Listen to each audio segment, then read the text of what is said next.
देढ़ वर्ष है सोलार पावर यूज करुच्ची बिहान सोलार तांकठू आनिकी मु यूज करुच्ची तो मु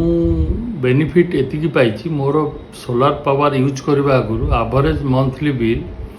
4000 रु 5000 थिला ता यूज कला परे माने एबे मु कहबी वर्तमान विगत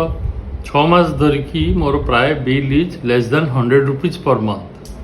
बहुत बड़ कथा हला आमे माने बिजुली गोटे बिल आ ताकू गोटे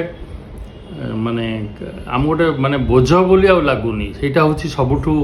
बड़ कथा। एवं द्वितीय होची एथिरे कौनसी मते ना मेंटेनेंस किछि अछि ना किछि देखिबार अछि ना किछि करिबार अछि मु खाली I am getting the benefit जेतेबेले सूर्य किरण आसिला दिन सारा पावर जनरेट हैला मु 5 किलोवाट रो सोलार लगेछि। मु एठी आ गोटे कथा कहि दोछि लोक माने बहुत थर मन रे डाउट अछि केतेरे लगेले हमर सबु चली जहा एप्लायंसेस आपण घरे अछि एसी टू आरंभ करी पंप टू आरंभ करी सबु यूज करि परिबे ओनली आपणकर केते यूनिट कंज्यूम होछि दैट इज द हिसाब। मोर एतिकी कहबी मु 5 किलोवाट लगेला परे मोर एवरेज जनरेशन आ एवरेज मंथली कंजप्शन पाखापाखि समान मते केवल मंथली रेंट जो पड़े सेतिकी दबाकू पड़ुछि। तेणु आपण मैंने ये अनुमान करें मु केते